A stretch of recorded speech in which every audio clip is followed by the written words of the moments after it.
When I came back from the hospital, my room was gone, just gone, like I had died in there, and they wanted to erase the evidence before the ghost returned. That's what I remember saying to no one in particular when I stood in the hallway that afternoon, the bag with my nightgown still in my hand, the smell of antiseptic still clinging to my skin.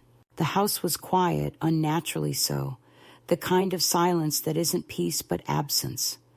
A week earlier, I'd left in an ambulance, my heart fluttering like a trapped bird. They'd called it a precautionary stay. I was supposed to rest, to let them handle things. My son Mark had kissed my forehead in the emergency room and said, "Don't worry, Mom. We'll keep everything ready for you." Those were his words. Keep everything ready. I believed him because I wanted to, because it's easier to believe kindness, even when you've spent years learning how easily it curdles. When the cab dropped me off, the first thing I noticed was the missing lilac bush. It used to stand by the porch, heavy with blooms every spring, the one my husband planted when Mark was born. It was gone, roots and all. In its place stood a set of white plastic chairs, the kind you buy in bulk for barbecues, bright and soulless. I told myself maybe the bush had died, maybe the roots had rotted while I was in the hospital, but a part of me already knew.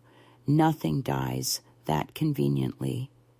I unlocked the door slowly, careful not to twist my wrist.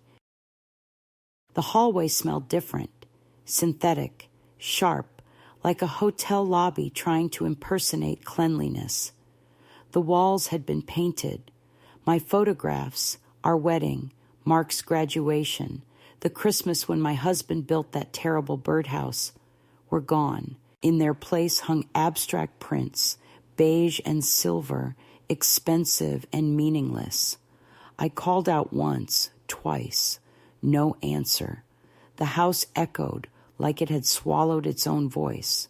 I went down the hall to my room, the room that had been mine for 15 years since my husband passed. The door was half open.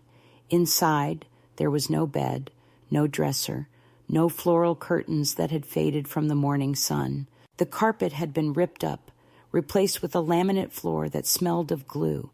My chest tightened.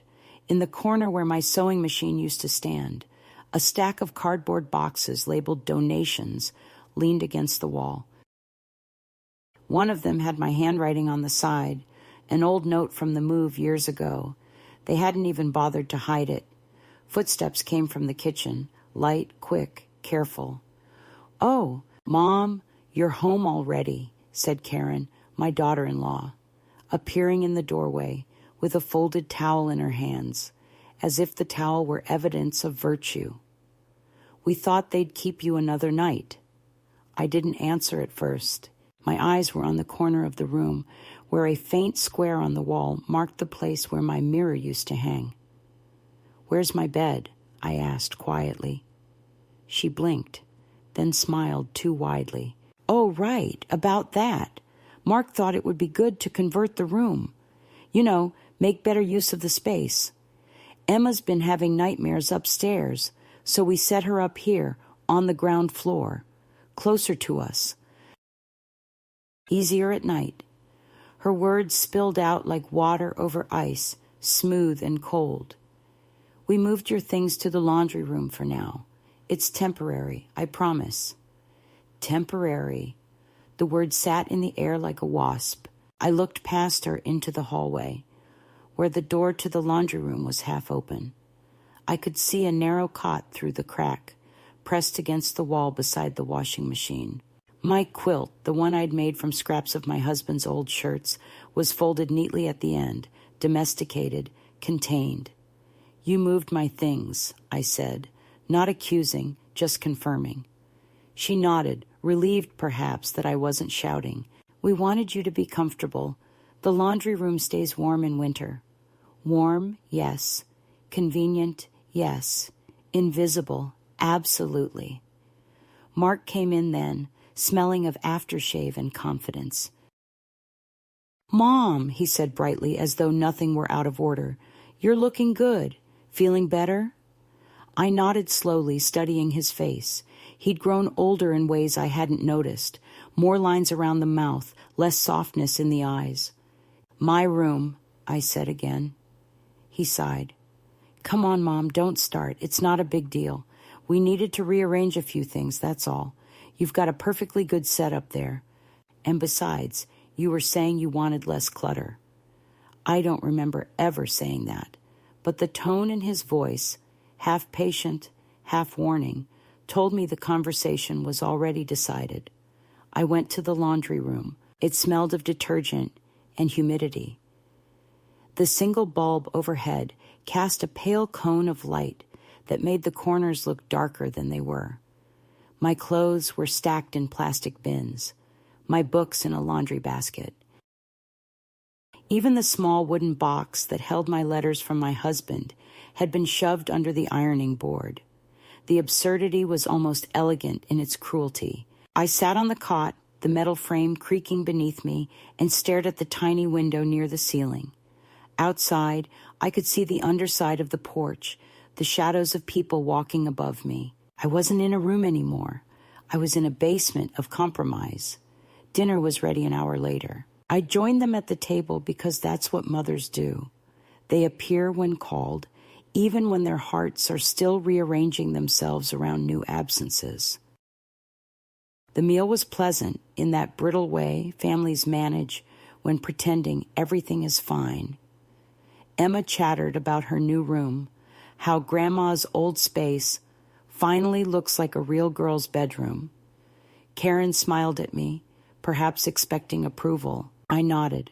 I wanted to see what approval looked like from this new distance. Mark poured wine for everyone except me. You're on medication, he said quickly when he saw my glance. I hadn't said a word. The evening rolled on, conversation skating over the surface like a pond about to crack. That night, I lay on the cot listening to the rhythmic thump of the dryer. Every few minutes it clicked, a mechanical heartbeat reminding me I was living in the house I had helped pay for, in a space reserved for things that spin and clean and dry and are then put away. I tried to sleep, but my mind kept wandering to the hospital, the sterile kindness of the nurses, the beeping machines, the softness of the sheets that at least belonged to no one. I remembered how Mark had said, "We'll get everything sorted at home." Sorted, yes. In the dark, the dryer stopped, leaving a silence so thick I could hear my own pulse. I thought about the lilac bush, the missing photographs, the absent mirror. The realization came not like thunder, but like a slow dawn. They had waited for the right moment, and this was it. The next morning, sunlight slid through the tiny window, painting a rectangle of pale gold on the concrete wall. I sat up slowly, bones complaining. My clothes smelled faintly of detergent, my books of damp. Karen knocked softly on the doorframe, holding a cup of tea. "We thought you might like some breakfast in bed," she said cheerfully, as if the cot and the washer counted as a bed. "There's oatmeal upstairs if you feel up to joining us." I took the cup, careful not to spill. "Thank you," I said. Her eyes searched my face for resentment, for resistance. I gave her nothing. She left satisfied. I sipped the tea, too sweet, and looked around the room again. Everything that once made my world had been condensed to 6 feet by 8. And yet, within that small space, something began to move in me. Not rage, not sorrow exactly, but a slow, deliberate awakening, like remembering an old skill. They thought they had reduced me to storage, but they had only reminded me of how much I still owned. In the corner of one plastic bin, beneath a stack of folded sweaters, I saw the edge of an envelope, yellowed, worn, familiar. My name in my own handwriting. I reached for it, and when I opened it, the paper inside whispered, like it had been waiting. It was the copy of the deed, signed 15 years ago, the same year I helped them buy this house. My name was printed clearly beside Mark's. I read it twice, My heartbeat steady, not racing. I folded it again and slipped it back into the envelope. Outside, footsteps crossed the porch, light and confident, the family going about their morning. I heard laughter, the clinking of cups, the hum of a life that had decided I no longer fit. I sat on the cot with the envelope in my lap and whispered to the empty room, "You shouldn't have touched my things." Then I smiled, not bitterly, but with the calm of someone who's just remembered a secret everyone else forgot. That afternoon, I stepped outside for the first time since returning. The air was crisp, bright with autumn. Across the street, Mrs. Conway from 2 doors down waved from her porch. "Back from the hospital?" she called. "Looking strong." I nodded, and for a moment I wanted to tell her everything, the missing room, the boxes, the insult disguised as care. But I didn't. Instead, I said, "Getting stronger every day." It wasn't a lie. I was recovering, just not from illness. The sun felt good on my face. The wind stirred faint traces of lilac that weren't really there anymore, but I could smell them anyway, a ghost of something that once rooted deep. And I knew, standing there on the porch of the house that still carried my name, that the next time I packed my things, it wouldn't be for a hospital or a laundry room. It would be for freedom. The next morning, the house moved around me like a well-rehearsed play in which my part had been cut without notice. I woke to the hum of the dishwasher, the soft chatter of the television upstairs, and the faint smell of toast that no one thought to offer. My cot was still warm from sleep, and for a few suspended seconds, I could almost pretend the last week had been a dream, that my room still waited for me at the end of the hall, that my husband's photo still leaned against the lamp, smiling into the years we had somehow survived together. But the illusion broke when I opened the door and nearly tripped over a basket of laundry. My clothes were mixed with towels that weren't mine, the clean and the unclean thrown together. It was a small thing, almost nothing, but it lodged in my chest like a stone. When you're invisible, even your fabric loses its borders. Karen was in the kitchen when I entered, slicing strawberries into a glass bowl. She smiled without looking up. "Morning, Mom. I hope you slept. You're probably still getting used to things down there, huh?" The way she said "down there" made me think of a basement rather than a room. I nodded. "I slept fine," I said, which was a lie, but an acceptable one. She talked as she worked, her knife rhythmically tapping the board. "We've been so busy since you left for the hospital. Emma's school projects, Mark's work, you know how it is."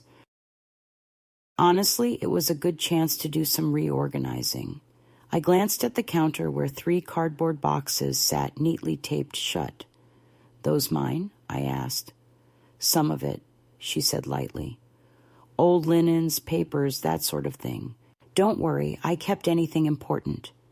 Her tone suggested that the definition of important belonged entirely to her. I wanted to ask about my journals, the notebook stacked by my bedside that held 50 years of handwriting, recipes, letters from my husband, small thoughts recorded in the half-light of mornings before the family woke. I had carried them from house to house, treating them like an extension of memory itself. "And the blue box?" I asked carefully. She paused, just a flicker. "Oh, the cedar one? It smelled so strong of mothballs. I think Mark put it in the garage." Her knife resumed its tapping. I walked to the back door, opened it, and stepped outside. The garage door stood ajar. Inside, rows of storage bins lined the walls, but none were mine. The air smelled of gasoline and paint. I searched among the boxes, my heart pacing itself quietly. No cedar box, no stack of notebooks, no folded shawl from our honeymoon trip to Maine. I found instead a single label on a trash bin. "Pick up Thursday. Donations." My husband's handwriting stared back at me from one of the discarded envelopes inside. I carried it back into the house. "Karen," I said softly. She turned, still smiling. "Oh, you found something," she said. "You really shouldn't dig through that. The charity truck already came." I held the envelope up. This was my husband's. She hesitated, the smallest pause, then shrugged. "It must have gotten mixed in." "You can't keep everything forever, Mom. We're just simplifying. Less clutter, more light. That's what they say." I nodded slowly. That's what they say. My voice didn't rise, but something inside me did, like a curtain lifting on a play I hadn't realized I'd written.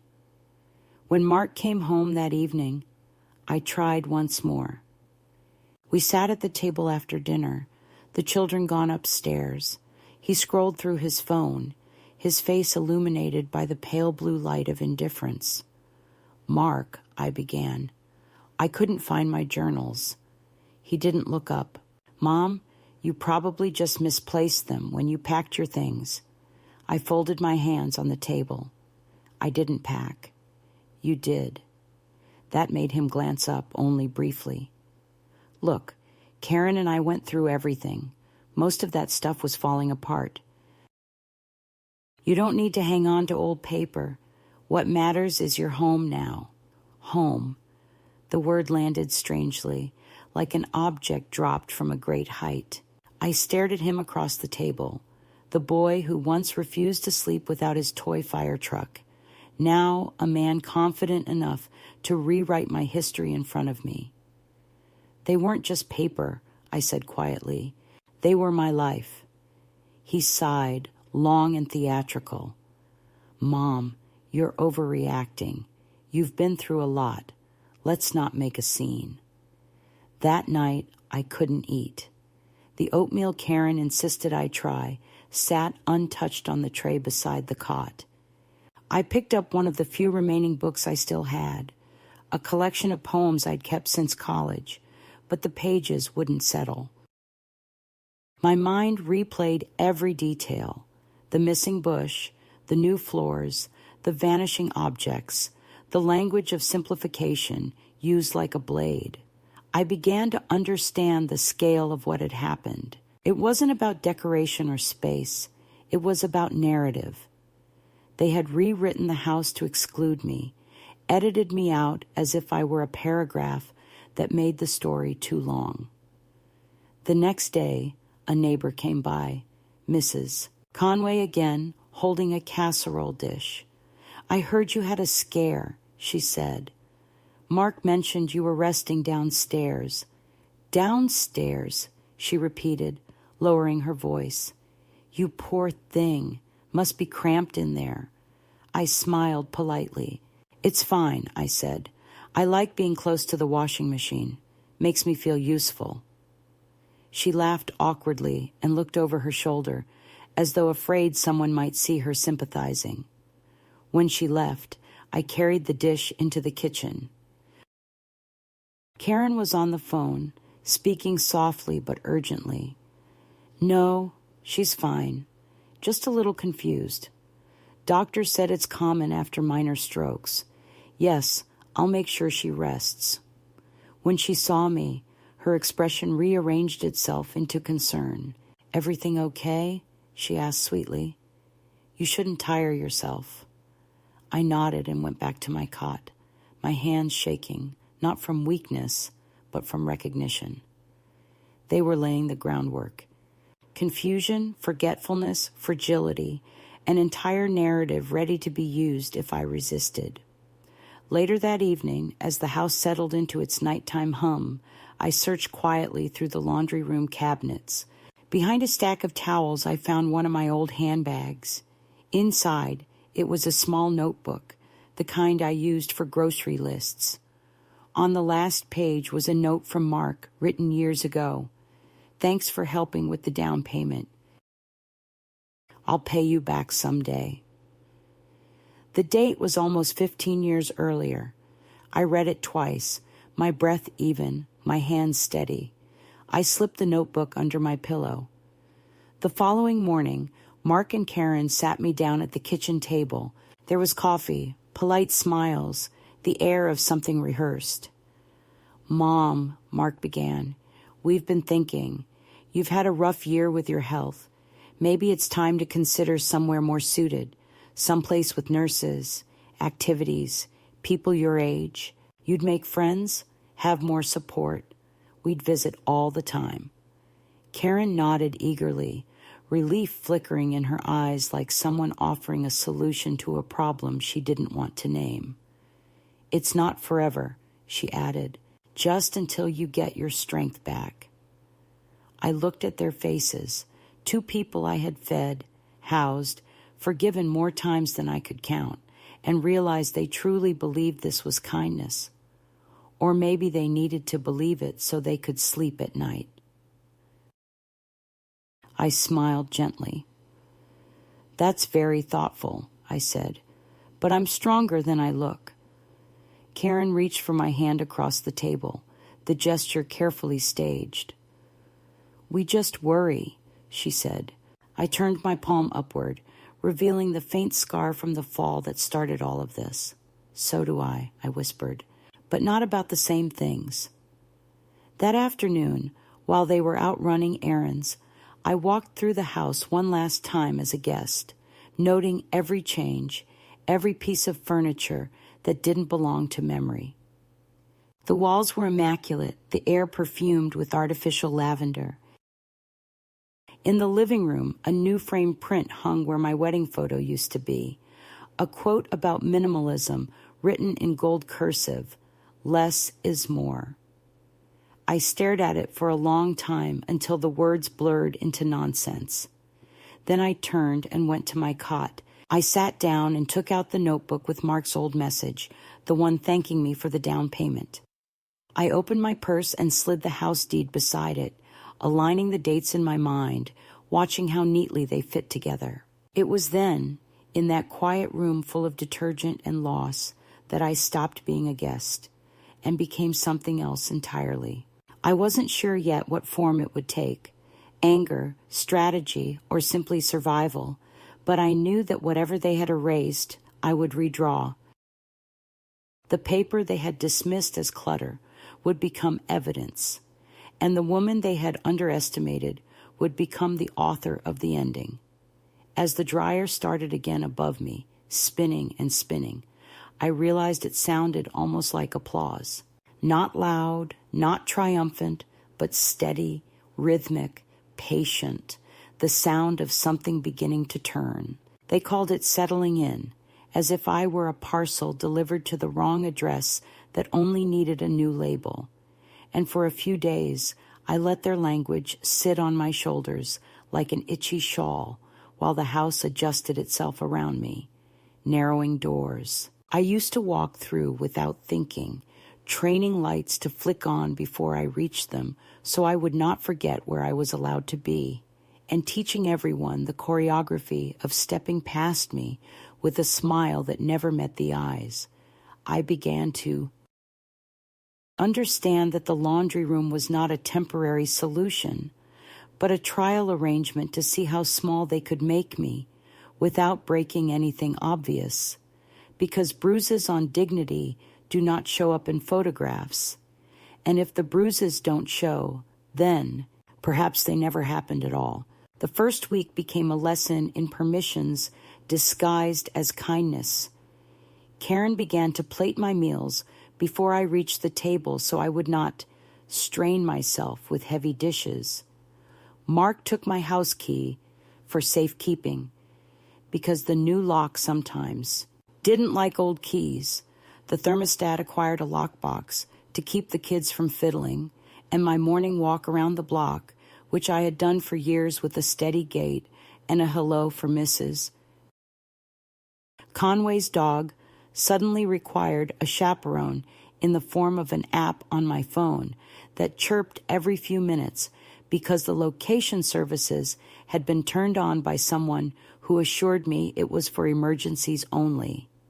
When I turned the phone off to regain a measure of silence, Mark frowned and explained with exaggerated patience that if I insisted on independence, I should at least allow them basic peace of mind, which sounded reasonable until I noticed the way he watched the little green dot on his screen while I washed my hands at the sink, as if proximity were proof of love and a map could stand in for attention. In the laundry room, the cot developed a dent, the size and shape of my acceptance. The light bulb hummed with the persistence of a fly, and small things continued to vanish without comment.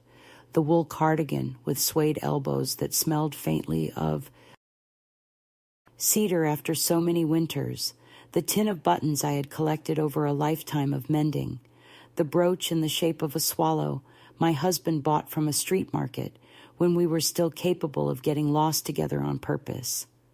When I asked about the brooch, Karen tilted her head and said perhaps I had mislaid it at the hospital. They see it all the time with older patients, the way confusion clings to objects as if memory were a static charge, and I felt a heat in my chest that was not anger, yet more like the prelude to it, the moment a kettle begins to think about singing. Mark's voice acquired that over-careful timbre, the one I knew from his childhood when he was lying about homework but wanted me to believe in his better self, and he began to narrate my days back to me as if I required a story to follow. Mom took a good nap, he would announce to no one. Mom had a walk. Mom liked the soup. And each sentence smoothed the edges of me until I sounded like a tidy report that could be filed away with the utility bills. Once, when I corrected him, no, I did not nap. I read, and the soup needed salt. He laughed gently and said I was spunky today, a compliment shaped like a leash. The house itself assisted their project. The new laminate floors amplified my steps so everyone could hear when I left the laundry room. The hallway camera chimed cheerfully when the front door opened and sent a notice to Mark's phone. The kitchen. Trash bin had a lid that sighed open only for the right hand and the right angle, and standing at that bin one afternoon with a handful of carrot peels, I learned that the kitchen had a new rule about compost that I had not been given, because Emma announced it with the authority of an 8-year-old deputized by adults who preferred not to be the ones to issue orders. "Grandma, not there," she admonished, pointing to a hidden pail, and when I thanked her and deposited the peels accordingly, she strutted away satisfied, having participated without malice in the hierarchy that was becoming the household's natural climate.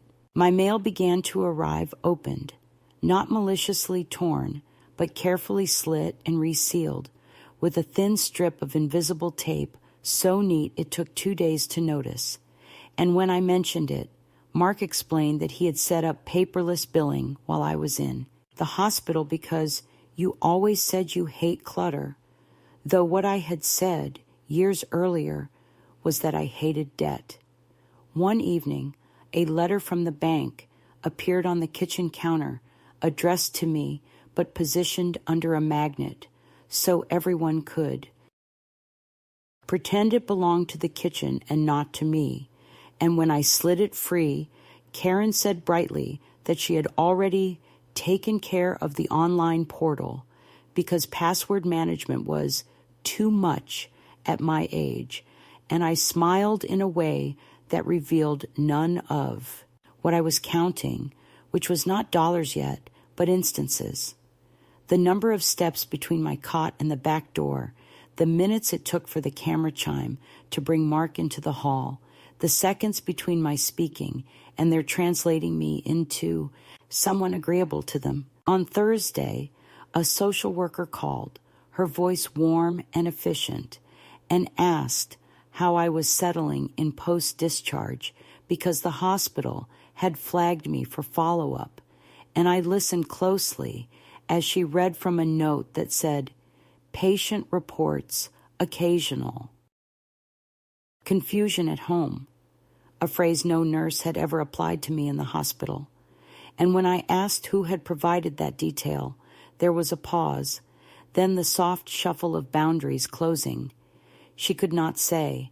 The note did not specify, perhaps a family member, perhaps a concerned party, and in that moment the word concerned revealed itself as a door left slightly ajar, so anyone could wander in and rearrange the furniture of my life without a warrant. I began to keep my own notes on the back pages of the poetry book that still lived under my pillow, lines disguised beneath lines, so no one would think to read them, dates, times, small quotes, temporary, safety, only until you're stronger, and next to each I drew a tiny square, a box to tick later when the pattern completed itself, because patterns tend to oblige those who wait with their eyes open. At dinner, we practiced the ritual of gratitude for arrangements I had not requested. Karen praised the brightness of Emma's new space as if sunlight itself were a parental achievement. Mark toasted the future with a glass he kept replenishing, and when I raised my water, he clinked the rim lightly and said I looked more relaxed now that the heavy lifting is done. And I understood that my convalescence had been conscripted into their renovation, that the week in the hospital was not an interruption, but a permit stamped in ink that now refused to wash from their hands. The next morning, my slippers were not where I had left them. The laundry schedule was taped to my door as if I were an appliance that needed instructions, and a brochure appeared on my cot for a senior living community with photographs of women my age holding yoga poses on manicured lawns. I studied the pictures like weather maps, searching the skies above those women for any cloud that might carry truth.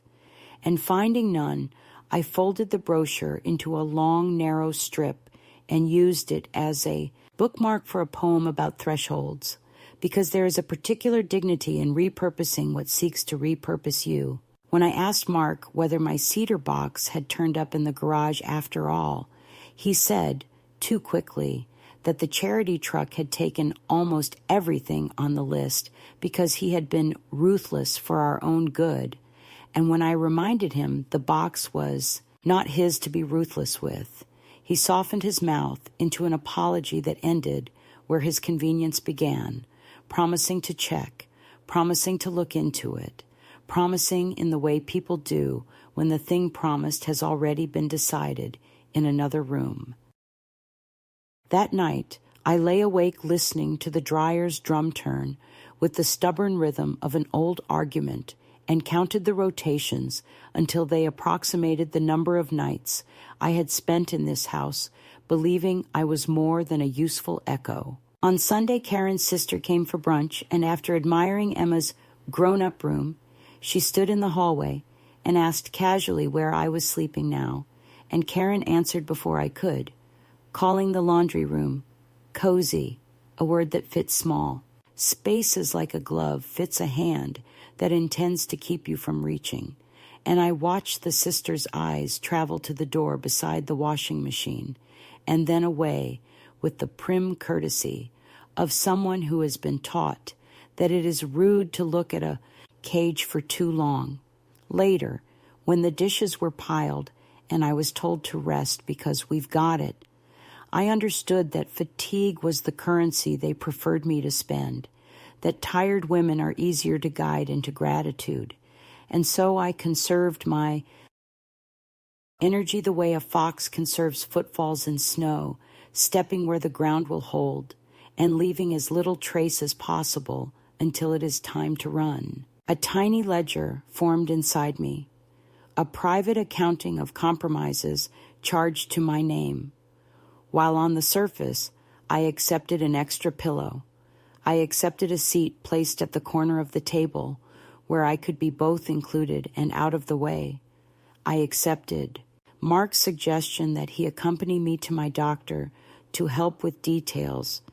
and I accepted the way my own story was being narrated in the plural, because there are seasons when the most radical act is to appear compliant while you study the exits, and those seasons are not for speeches, they are for seeing. One evening, after Emma fell asleep in a bed where my husband's prayers had once gathered with mine, I stood alone in the hallway and touched the new paint where the frame of our wedding photo had hung, and my fingers came away clean because erasure, when done properly, leaves nothing that can stain a sleeve. And standing there with my hand empty, I felt the precise weight of what they had done, which was not to throw me out, but to keep me in while reducing the circumference of my belonging to the radius of their convenience. The escalation was not loud, not scandalous, not the kind that summons neighbors to windows. It was the kind that trains a woman to calculate how much quiet she can swallow before she forgets her own voice. And every day, I accepted exactly that much and not a spoonful more. Meanwhile, the deed slept in its envelope, under a folded stack of sweaters that had escaped donation by sheer accident or by a mercy I would not attribute to anyone in particular. And when I brushed the envelope with my fingertips, I did not yet think of lawyers or valuations or sales. I thought only of paper as a stubborn form of memory, and memory as a lock only I knew the code to. The first escalation, then, was not a blow struck or a door slammed. It was the steady narrowing of air, the quiet hand that adjusted my chair half an inch away from the conversation, the smiling voice that reminded me to take my pills while placing the orange bottle on a higher shelf so that later they could find me reaching. And each of these small cuts taught me the shape of the knife they preferred, which is to say the kind you never see until you notice you are bleeding in a color that refuses to show on their nice new floors. The day the shift began was ordinary in its choreography, the kind of day that would never announce itself as the start of anything except routine. Morning came gray and obedient. Karen's blender screamed its usual sermon of green health. Emma sang to her cereal. Mark stood by the window rehearsing the frown he used for work calls. And I, as always, filled the kettle, poured the water, and took my cup back to the laundry room, because it was easier than fighting for a seat at the table that had once been mine. But that morning, when I opened the drawer beside the cot to reach for the tea tin, my hand brushed against something stiff beneath the folded shirts. It was the envelope again, the house deed, the one I had found by accident weeks earlier and hidden since like a private pulse. I unfolded it on my knees, smoothing the creases until my name gleamed back at me in the same black ink that once made me feel useful and now made me feel alive. The paper smelled faintly of old dust and something sharper, maybe time. I read the words slowly, tracing each letter with my thumb, until I came to the line that confirmed what I had known, but not yet claimed. Co-owner. That small hyphenated title was the thread that could unravel everything. Outside the window, I could hear Mark loading the car, his voice low and clipped as he gave Karen instructions about errands. "Mom will be fine," she said. "She has everything she needs." The phrase might have sounded loving, if not for the practiced tone that covered it, the same tone people use when they talk about a pet they are leaving at a kennel. When the engine started and their voices faded, I stayed still for a long time, listening to the hum of the house, the refrigerator breathing in the kitchen, the dryer sighing once in its sleep, and I realized that for the first time since my return, I was completely alone. The silence wasn't threatening anymore. It was permission. I went to the hallway, bare feet against the new laminate that clicked under my weight. The house looked staged for sale, immaculate and lifeless. Sunlight caught on the glass frames of abstract art and reflected in the chrome fixtures like 1,000 unblinking eyes. I opened the door to what used to be my room. Emma's dolls now lined the shelves. Her pink curtains billowed faintly, and on the dresser where I used to keep my jewelry box sat a glittered sign that read, "Dream Big." I almost laughed. Dreams were for people who still believed in doors that opened both ways. I walked to the closet and opened it. My old dresses were gone. In their place hung a row of tiny cardigans in pastel colors, each on its perfect little hanger. I touched one, soft and small, and thought how easy it must be to start over when someone else pays the price for your beginning. Then I saw it, a shoebox pushed to the back, half hidden under a blanket. Inside were a few of my things they had forgotten to throw away: a pair of reading glasses, a photograph of my husband in his workshop, and a packet of unopened letters from years ago, all addressed to me in his handwriting. I hadn't known Karen even touch that drawer. I took the photo and one letter, slid them into my pocket, and replaced the box exactly as I had found it. Downstairs, the mail slot clattered. I opened the door and bent to collect the envelope. It was addressed to Mrs. Martha Harlow and Mr. Mark Harlow. The sight of my name printed beside his again felt like a strange echo, proof that paper remembered what people preferred to forget.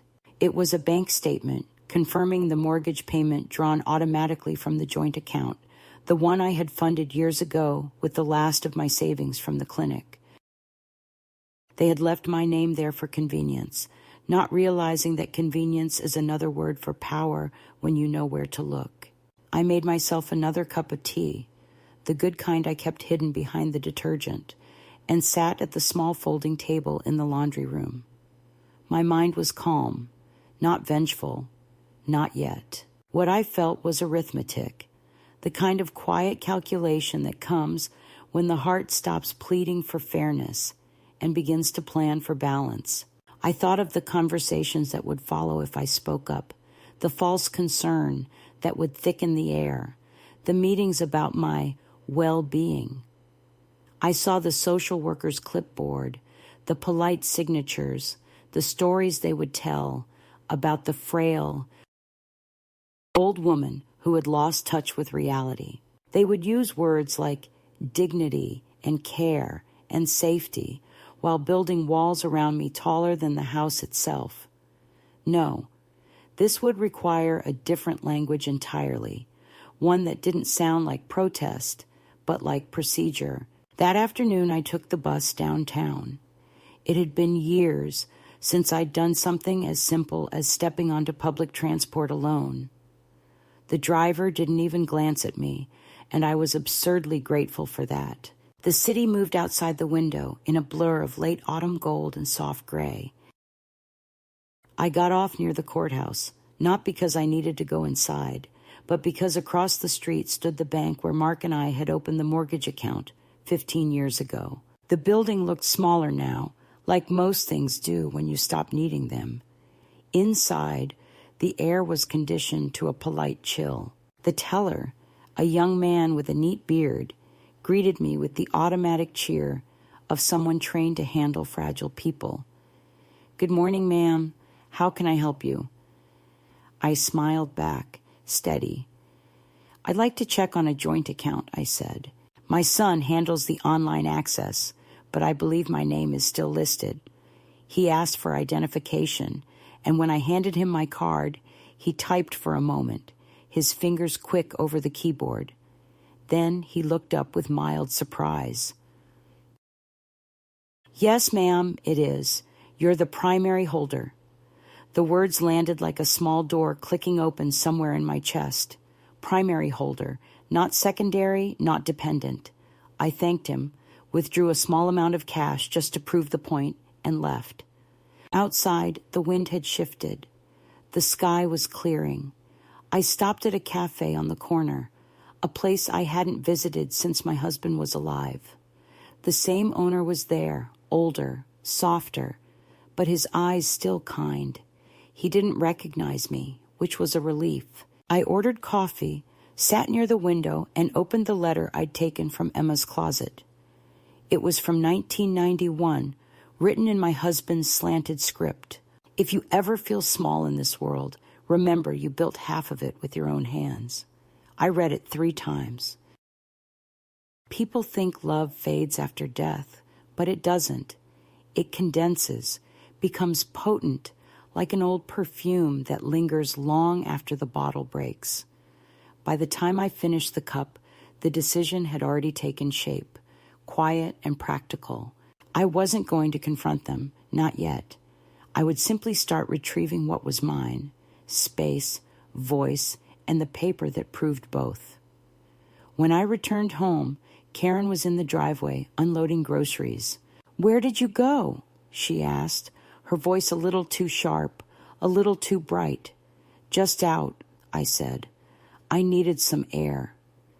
"You should have told us," she said, her smile not reaching her eyes. "We worry." I looked at her hands, perfectly manicured, the nails painted a color called serenity. "You shouldn't," I said softly. "I'm stronger than I look." She forced a laugh, but I could see the uncertainty bloom behind her composure. For the first time, she didn't know what I was thinking, and that frightened her. That evening, I wrote in my hidden notebook for the first time in weeks, not just notes, but sentences that sounded like beginnings. I wrote about the way sunlight hit the laminate floors, about the hum of the dryer, about the word primary. I wrote about the bank teller's polite surprise and the letter that had waited decades to remind me who I was. And then I wrote a single sentence that scared me with its steadiness. "They think I'm finished, but I've just remembered the first page." Over the next few days, I moved differently. I walked through the house with the poise of a guest who might leave at any moment. I took back small spaces, the chair by the window in the living room where I used to read, the corner of the kitchen where I kept my recipes, the garden bench Mark had once promised to repair and never did. When Karen found me pruning the wilted hydrangeas, she frowned. "You don't need to do that," she said. "The gardener comes Friday." I smiled. "Then he'll have less to do." She hesitated, then shrugged, but I could feel the air shift between us, thin and taut. Control dislikes witnesses. One morning, I caught my reflection in the hallway mirror they had hung near the front door, a new one, taller, colder. For weeks I had avoided it. Now I looked straight into it. My face was older, yes, but the eyes hadn't dulled. They were the same eyes that had stared down nurses, landlords, tax collectors, and the slow betrayals of time. I thought of the word they had used so often, simplify, and saw now that simplification was not the enemy. It was the tool. All the clutter had been cleared away, yes, but beneath it, I was visible again, sharp-edged and deliberate. That afternoon, I called a number written on the back of the bank brochure, a local attorney specializing in property matters. His assistant's voice was efficient and calm. "Do you need representation?" she asked. "Not yet," I said. "Just information." I told her the situation in the plainest terms possible, careful to keep my voice even, my sentences unbroken. When she confirmed that my ownership was intact and that any change to the deed would require my explicit signature, I thanked her and hung up. My hand trembled only once when I placed the receiver down. Trembling, I realized, isn't always fear. Sometimes it's the body catching up to the soul's relief. That night I cooked dinner for everyone. Roast chicken, the way my husband used to like it, with lemon and thyme. The smell filled the house like memory reclaiming territory. Karen looked surprised, almost guilty. "You didn't have to," she said. "I wanted to," I replied. "It used to be my kitchen, too." Mark poured me a glass of wine without comment. We ate quietly, the way families do when they know something has shifted but can't name it yet. Emma chattered about school, unaware of the grown-up weather brewing above her head. After dinner, I went to my cot, sat down, and unfolded the deed once more. The ink gleamed in the lamplight, solid and real. I pressed my palm to my name and felt the paper warm beneath my skin, as if it recognized me again. The house hummed above, the air vibrating with all the small sounds of domestic peace. But underneath that hum, I could hear something else, the faint, patient rhythm of change beginning to breathe. I whispered to the room, "I'm home." And for the first time in months, the words didn't taste like surrender. They tasted like strategy. They say pressure reveals character. And in our house, the pressure did not arrive with shouting or slammed doors, but with invitations delivered as kindness, each one sealed with a smile that looked respectable from a distance and felt like a thumb on, the softest part of the throat up close, so that I found myself thanking people for gestures that narrowed my life by the width of a hair every day until hair became rope. It began the week after I visited the bank, when Mark unfolded a printed schedule on the kitchen island with the flourish of a project manager revealing milestones, and said he had booked a little outing for us on Saturday because the senior living community across town was hosting an open house with live music and complimentary lunch. And he spoke about it the way travel agents describe cruises to the recently widowed, as if comfort were a place that could be toured and purchased and installed behind a keypad. And I listened without interrupting, drinking from the glass of water I had poured for myself as if hydration could fortify the spine. And when he finished, I thanked him and said that sounded very considerate, and that I was curious to see how other people solved the problems of aging, which pleased him so much. His shoulders dropped 2 inches, and his voice softened into the careful lull of a man who believes a signature lies within reach. If only he remembers to keep his tone low and patient. And he did not notice that Karen, who knew my face better, studied me the way gardeners study a sky that looks clear yet smells like rain. The facility was bright and famously cheerful, designed by people who think a color palette can replace dignity, with hallways painted in apricot optimism and doors labeled with large friendly numbers that pretended to be a courtesy while announcing to anyone passing that the person behind them had been simplified to coordinates. The director wore pearls and empathy in equal measure and spoke to me as though I were a woman on a riverboat excursion, inviting me to admire the activity room, the scheduled outings, the safety rails, and the memory cafe, where residents could sip lavender lemonade while practicing recall of days long past. And I nodded and asked about staff ratios and medication policies and the definition of independence in their glossy brochure, which made her blink once before switching to the paragraph she reserved for daughters-in-law, who need reassurance that handing over the elder is an act of love rather than relief. And I, who have read people the way nurses read charts for most of my life, began to experience a peculiar kind of calm, the kind that comes to a woman who realizes the test she is taking was written for someone else because the questions assume she cannot read.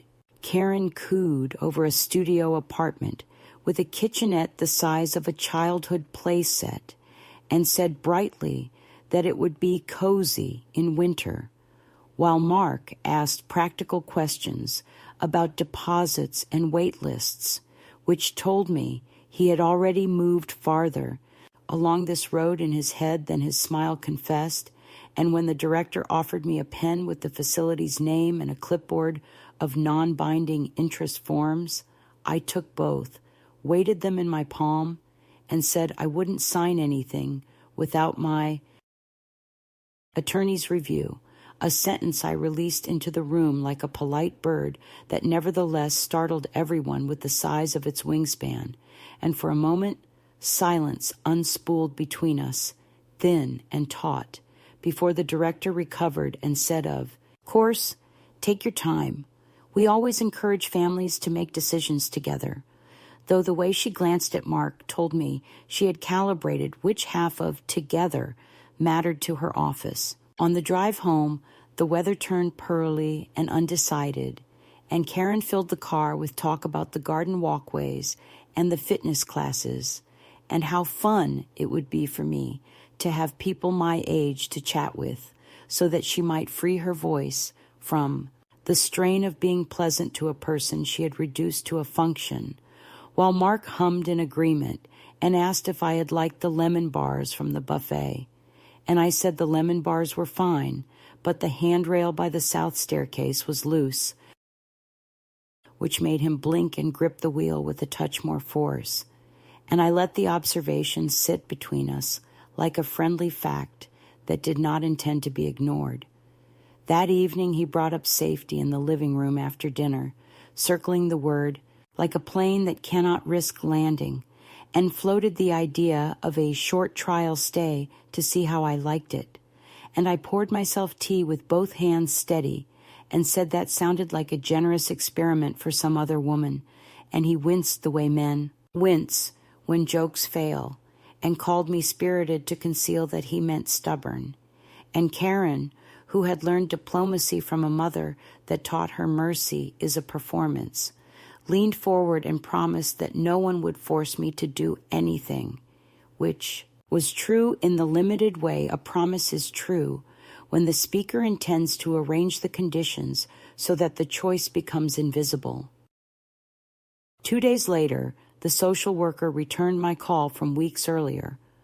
Only this time she had popped by the neighborhood and wondered if she might check in for 5 minutes, a surprise that made me smile, because surprise visits are to bureaucracy.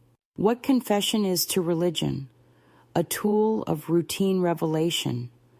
I invited her in, offered tea, and watched her eyes move over the house the way a shopper's eyes move over a dress, checking seams and labels for honesty, and I answered her questions with sentences so unbroken they could be used as planks, explaining my fall, my hospital stay, my current routine, my medications, my walks, my appetite, and the fact that I had cooked dinner twice this week and mended Emma's cardigan with a French knot, stitch because the girl's sleeve would not survive the schoolyard otherwise. And the social worker softened, not because I had charmed her, but because competence is still recognized by those who practice it. Then Mark arrived early, surprised to find her in our kitchen, and his voice turned sugar urgent as he narrated my episodes of forgetfulness, including the morning I put the kettle on without water, a thing that happened once when the power flickered during a storm and the kettle switched itself off, and he spoke about his fear that I might wander, a fear he had invented from a single Tuesday when I did not answer my phone because I was pruning the hydrangeas with the ringtone swallowed by wind. And the social worker listened with professional patience and wrote something down that balanced him and me, concern and proof. And when she stood to leave, she pressed a brochure into my hand titled, Your Rights and Options. And I saw in her eyes that she had recognized the texture of the room, not crisis, but climate, not danger, but compression, and that recognition became a little ember I tucked into my pocket with the pen from the facility.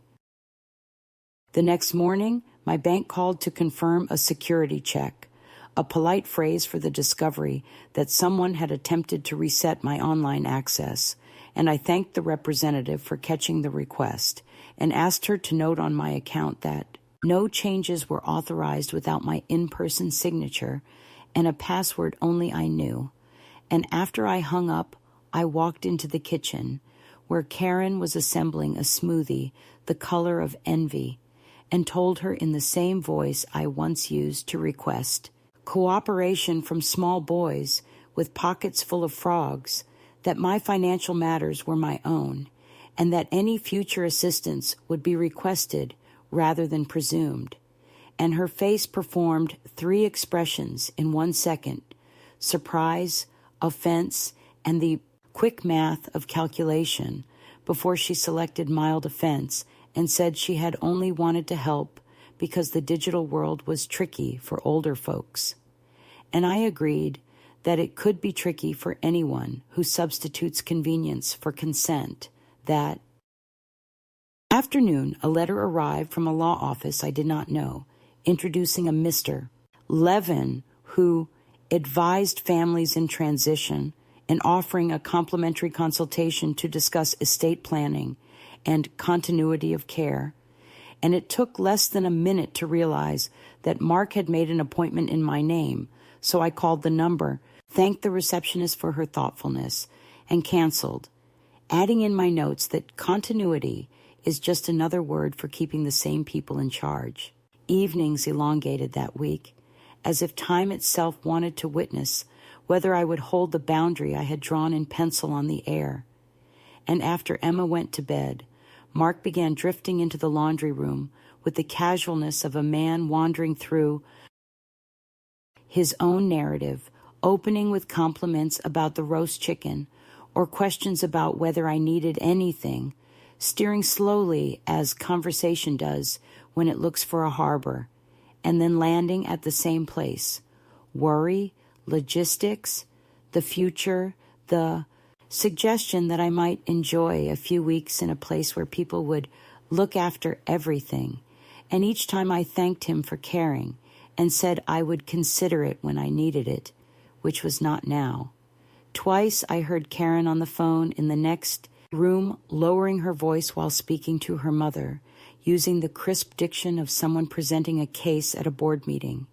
And though I could not hear every word, I caught enough to know I was being described as an obstacle to the smooth unfolding of their family's plan, and obstacles in their vocabulary belong to infrastructure, not to mothers, which is how decent people permit themselves to be indecent while keeping their mirrors clean. Midweek the past, which I had thought might behave if left alone, sent a messenger in the form of Mrs. Conway, who stopped by with a folder under her arm, and the slow, deliberate step of a woman who has chosen to witness rather than watch. She asked to sit, placed the folder on my lap, and told me she had found some papers in her attic from the day Mark and Karen moved in, because her late husband had helped carry boxes and had kept receipts for everything like a man trained by the Depression to treat paper as a second conscience. And inside, I found the handwritten inventory we had made the week I sold bonds to gather the down payment, a copy of the cashier's check in my name, and a note from Mark thanking Bill Conway for the use of his dolly. And the shape of my life sharpened another degree, because memory is one thing, evidence another, and I hugged her harder than one hugs a neighbor and promised to return the folder after I made copies. When Mrs. Conway left, Karen emerged from the hallway with concern perched on her face like a decorative bird and asked what that was, and I told her it was history, which she did not find funny. By Friday, escalation decided to test me by driving straight at the front door in the form of a wellness check, 2 officers and a community paramedic standing on the porch with apology in their eyes and a form in their hands, explaining that they had received a call from a worried relative describing an elderly woman who had become disoriented, possibly dehydrated, possibly a risk to herself. And would I mind answering a few questions to put everyone at ease, and the paramedic who had the Same posture as the nurse who watched me sleep in the hospital and wrote stable on the chart. Asked for my name, my birth date, today's date, the name of the president, the street we were on, and whether I knew what day I had fallen at the market, and I answered each in a voice as steady as a ruled line. Then offered them tea, because hospitality is a language I still speak fluently. And the younger officer blushed and declined, while the older one glanced at Mark, who stood at the edge of the kitchen, pretending to be bewildered by the appearance of people he had invited. And when they left, the paramedic pressed a brochure into my hand, a different one, this time, about advance directives and legal preparation, and murmured that if I ever needed a second opinion about my care, she knew some excellent advocates, and I thanked her and closed the door with a gentleness that surprised even me, because softness, used correctly, can be the heaviest thing in a house. That night the air felt like a tight dress that no longer fits, and while the dryer thumped its metronome toward midnight, I opened the envelope with the deed, spread the pages on the folding table, and placed beside them the bank statement with my name in the primary position, the inventory from Mrs. Conway's attic, the note from my husband that I kept folded in my pocket like a warm stone, and the business card of the attorney whose assistant had said my signature was required for any alteration.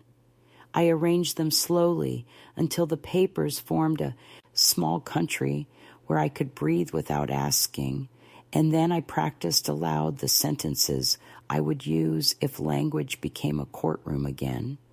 Sentences with bones and joints and balance, sentences in which I would not apologize for sounding like a woman who understood which chair in a room belonged to her and why. I slept hard and woke with the taste of iron and resolve. The next morning, Karen announced that her mother would be visiting the following day and suggested cheerfully that we all have brunch, and I agreed with equal cheer, because sometimes the only way to disarm a plan is to attend it in full and refuse to play the assigned role.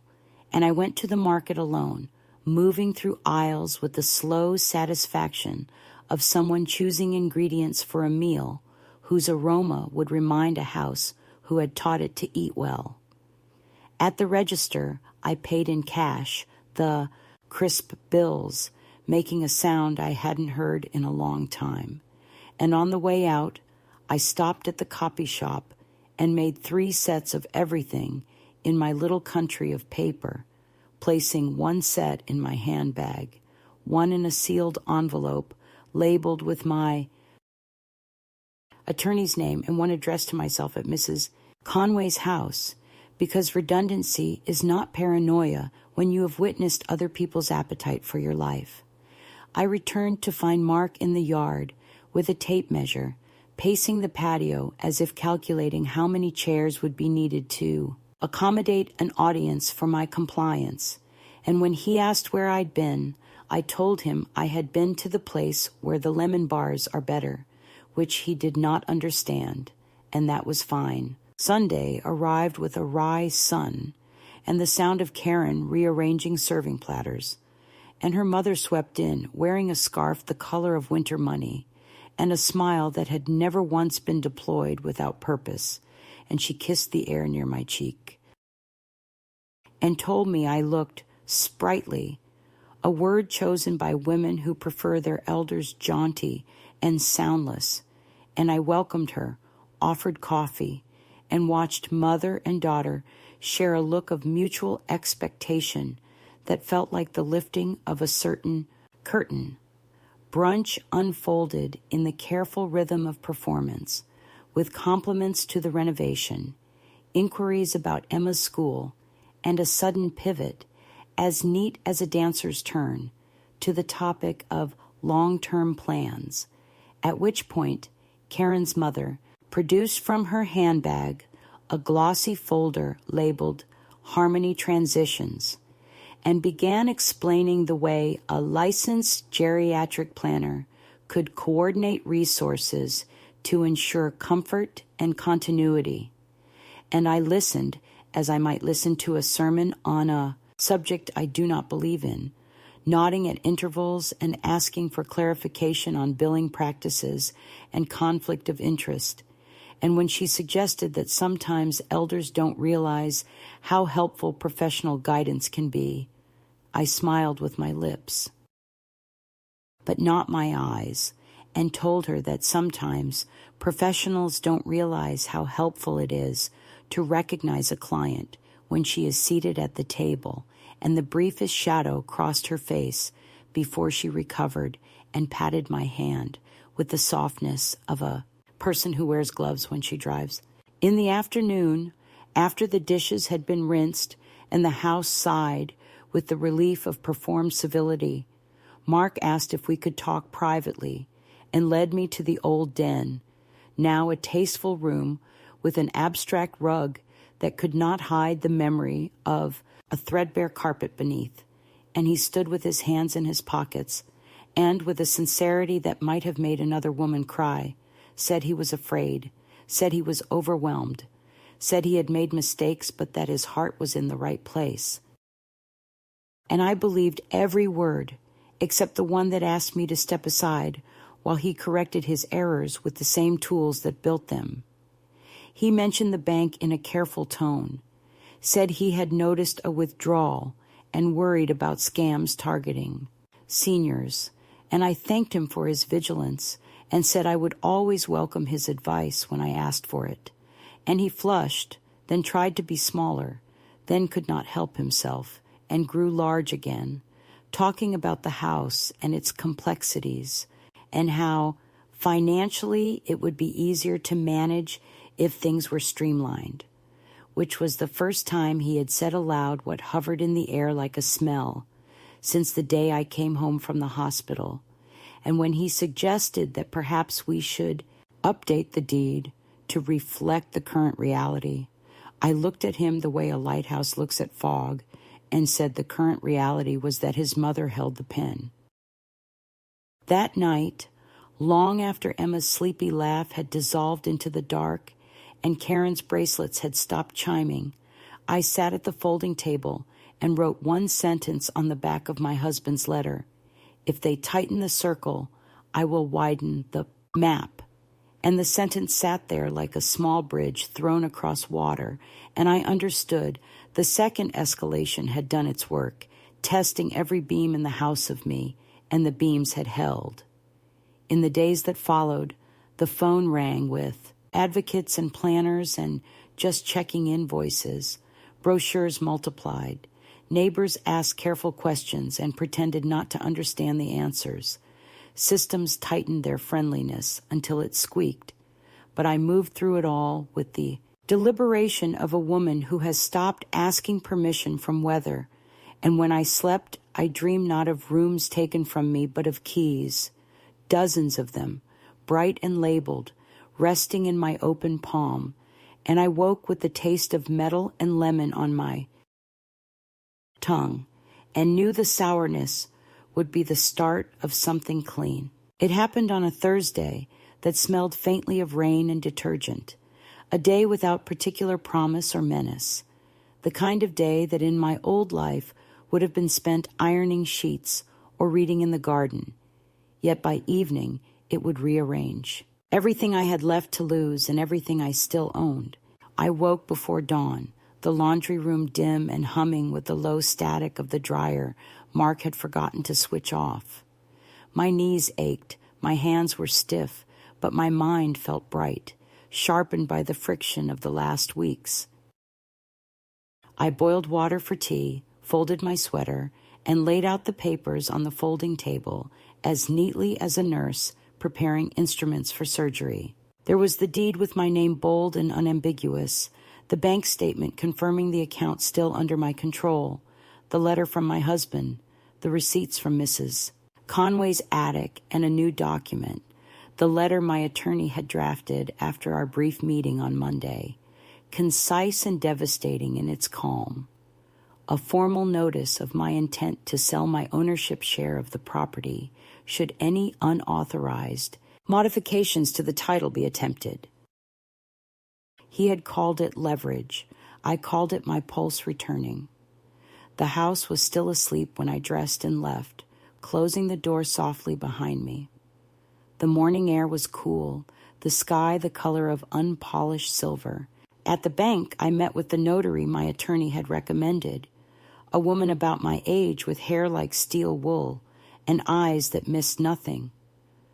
We talked quietly as she stamped each page. "It's rare," she said, "for someone to protect themselves before the storm hits." I smiled and told her I'd lived long enough to know storms announce themselves in whispers first. When the last page was sealed, I thanked her and walked out into the daylight, feeling both exhausted and weightless, as if I had been carrying the house on my back without realizing it. On my way home, I stopped by the small bakery near the station, the one Mark used to beg for donuts from when he was 10. I bought a loaf of rye bread and a lemon tart because sweetness should accompany endings. The girl behind the counter smiled, calling me miss, and the absurdity of it made me laugh out loud. I hadn't been a miss for more than half a century, yet that single word, careless and wrong, felt like a benediction. I carried the bag home as carefully as if it held explosives, because in a way it did. Quiet joy is the most radical thing an erased woman can smuggle into her own house. When I returned, Karen was in the kitchen, on the phone with her mother again, her voice clipped and strained. She saw the envelope under my arm and asked too quickly, "What's that?" I told her it was correspondence from my lawyer. The word alone changed the temperature of the room. Her smile tightened, her pupils shrinking as though light had suddenly become unbearable. "You have a lawyer?" she asked. "Of course," I said, setting the loaf on the counter. "Don't you?" She laughed, a small brittle sound that cracked at the edges, and said she only meant she didn't realize I needed one. "Everyone needs one," I said, "even the people who think they never will." Mark came home early that day. His eyes flicked from the letter on the table to my face, and I saw the careful expression he wore when trying to negotiate a discount or a favor, the face of a man who believed charm was currency. "Mom," he began, "we need to talk." The last time he had said those words, I had signed the papers that made him co-owner. I sat down, folded my hands, and told him to proceed. He talked for a long time about worry, responsibility, and what's best for everyone, his voice sliding between persuasion and guilt like a violinist unsure of his key. I listened, nodding occasionally, the way one does when a child explains a game whose rules change mid-sentence. When he paused, I asked if his plan included rewriting the deed. The question hit him like cold water. He hesitated, glanced at Karen, and said it wasn't about ownership, it was about peace of mind. "For whom?" I asked. "For all of us," he said. "For you, Mom." I took the letter from the table, unfolded it, and slid it across to him. "Then you'll appreciate that I've secured some peace of mind of my own." He read it once, then again, slower. The blood drained from his face. "You can't be serious," he said finally, his voice low. "I'm perfectly serious," I replied. "If any attempt is made to alter the property without my consent, I will sell my share to a third party. There's already interest, I'm told. Developers love this area." Karen's mouth fell open. "You'd sell our home to strangers?" she whispered. "Our home," I repeated softly. "I must have misunderstood the arrangement. I thought it was my laundry room in your home." Her eyes flickered, searching for the old softness that used to save them both. But I was done performing forgiveness for free. Mark pushed back his chair, pacing. "This isn't you," he said. "You're being manipulated. Who put this idea in your head?" I smiled. The same man who planted the lilac bush by the porch. Remember him? He taught me how to stand my ground. The mention of his father stopped him cold. For a moment, the room filled with the ghost of that man's quiet decency, and Mark seemed to shrink, his bluster leaking out of him like air from a punctured tire. "Mom," he said softly, "please don't do this. We can fix it. We just got confused, that's all." I almost pitied him then, but pity is another form of surrender, and I was finished surrendering. "Confusion can be cured," I said. "Concealment cannot." Karen tried next. She perched on the edge of a chair, hands folded in her lap, eyes wide with sincerity. "We love you," she said. "This house is big enough for all of us. We only wanted you to be comfortable." "Comfortable," I repeated, "in the laundry room." "You said you didn't mind," she cried. "I said nothing," I corrected. "You mistook my silence for agreement, as people often do when a woman stops explaining herself."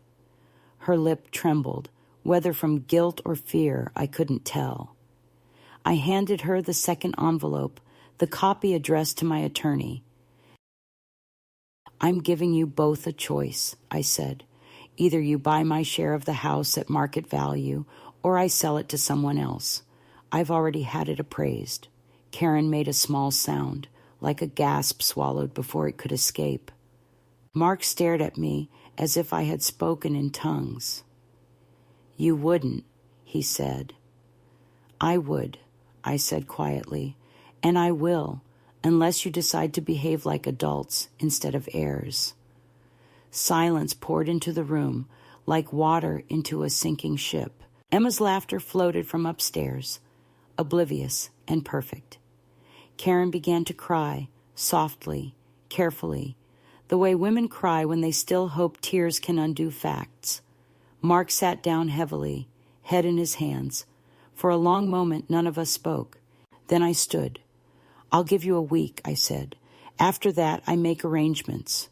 You'll receive notice through my lawyer." I turned to leave, then paused at the doorway. "And Mark," I added, "do not call the social worker again. I'm quite done being your case study." I went outside into the fading light. The air smelled of rain and lilac, though the bush was long gone. Mrs. Conway waved from her porch as if she'd been watching, and I raised my hand in return. I walked to the end of the street, to the little park where the benches faced the setting sun. I sat there a long time, listening to the sound of children playing, the hiss of sprinklers, the low murmur of ordinary life continuing. My hands were shaking, not from fear, but from the sudden release of holding myself still for so long. I opened the paper bag and ate the lemon tart, its sharp sweetness flooding my mouth until tears came, not of sadness, but of something cleaner. When I returned, the house was quiet. Karen had retreated upstairs, and Mark sat in the living room staring at the floor. He looked up when I passed, his eyes red, his voice hoarse. "You win," he said. I stopped. "It's not a competition," I replied. "It's a correction." He nodded, not understanding, but no longer resisting. "I'll call the bank tomorrow," he said. "We'll figure it out." I thanked him, because old habits die slower than pride. Before I went back to the laundry room, I touched his shoulder lightly, the gesture instinctive, maternal. For the first time in months, he didn't flinch. In the small hours, I woke to the sound of rain tapping against the window.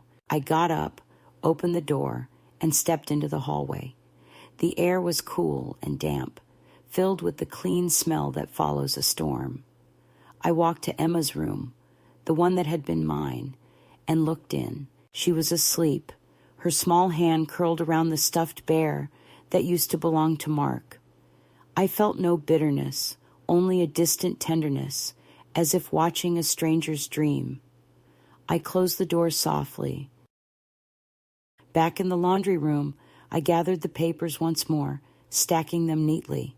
I added a note at the top in my firmest handwriting, all copies verified, action executed. I slipped the envelope into my purse, ready for morning. Then I turned off the light and lay down.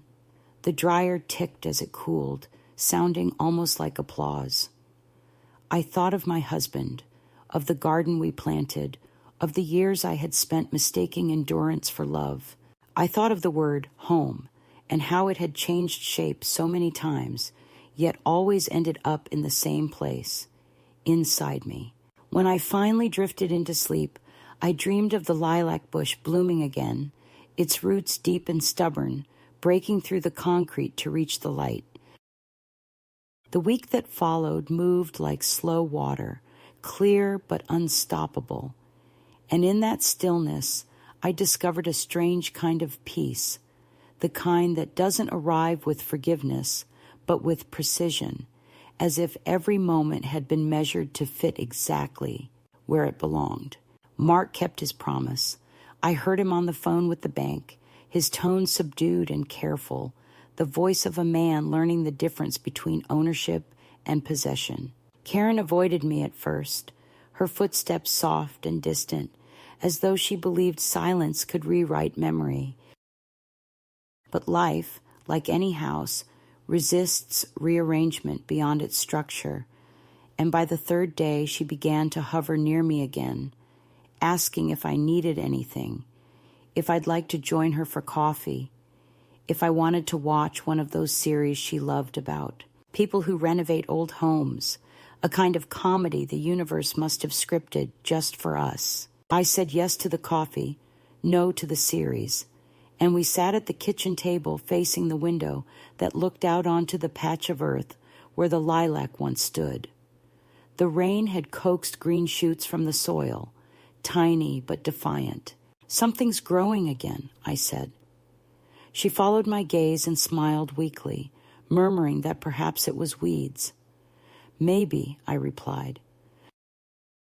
"Or maybe it's something with a longer memory than we do." The following afternoon, my attorney called to confirm that the new agreement had been signed and filed. Mark and Karen had officially bought my share of the property at the appraised value, every formality completed, every line drawn clean. The money would reach my account within 48 hours. He asked what I intended to do next, whether I needed help finding a place. I thanked him and said I had already found one, though that wasn't entirely true. What I had found was the idea of one, which felt more real than any brick. That evening, I sat down with Mark and Karen in the living room, the three of us illuminated by the golden slant of a sun that had managed to break through a week of clouds. "I'll be moving out by the end of the month," I said. Karen nodded quickly, relief flickering across her face like light on glass. Mark exhaled, but didn't argue. "We'll help," he said. "We'll pack, drive, anything you need." I thanked him and told him there was nothing I needed except boxes and a few afternoons alone to choose what came with me. He accepted that, and for once, we didn't fill the silence with apology. It sat there between us, wide and breathable. At night, I began sorting through what remained of my belongings. I packed slowly, touching each item as though it might tell me something before it disappeared into the cardboard dark. Some things I kept, the letters, the deed copies, my husband's photograph, the book of poems. Others I left behind without ceremony, dishes, vases, the heavy curtains that had always dimmed the room more than they softened it. On the final night before the movers came, I found the small cedar box that had been miraculously returned from wherever it had vanished to. Someone, perhaps Mark, had placed it quietly on the shelf near the dryer. Inside were my husband's cufflinks, the ones shaped like knots of rope, a single pressed lilac bloom, and a folded piece of paper in my own handwriting that I didn't remember writing. "Remember who you were before they told you who to be." I read it several times, feeling both the ache and the steadiness that memory can bring when it stops asking for permission to exist. I moved into a small duplex on the edge of town, nothing grand but perfectly sized for one woman and her plans. The neighbors were kind, and there was a cat that visited daily, thin and gray, with the arrogance of creatures who know freedom as birthright. I named her June, Mrs. Conway helped me bring in the last of my boxes, fussing over the curtains and insisting I take her extra teapot. We laughed until we were breathless, two old women in a kitchen filled with the smell of dust and beginning. When she left, I stood alone for a moment, listening to the new silence. It wasn't empty, but waiting. I opened the window. Outside, the air smelled faintly of lilac carried from some distant garden, proof that roots know how to travel even when their owners cannot. Days passed in quiet rhythm. I walked to the market in the mornings, baked bread on Sundays, and wrote in my notebook again, not lists this time, but sentences that felt like spine. Sometimes I thought of Mark and Karen, of how fear can disguise itself as protection until it forgets its own disguise. I didn't hate them. Hate is too heavy to carry once you've decided to move light. One evening, Mark called. His voice was subdued, uncertain. He said Emma missed me and wanted to visit. I told him she could come any time, that my door would always open for love, never for control. There was a pause, a soft clearing of his throat, and then he said, "I'm sorry, Mom." The words were small but true, and that was enough. When we hung up, I poured myself a glass of wine and whispered a blessing for him, not because he deserved it, but because I wanted to. Now, months later, I sit by my window each morning, watching sunlight creep across the floorboards. The room smells of bread, lemon, and something clean I can't quite name. June sleeps on the windowsill, her tail twitching at dreams only she can see.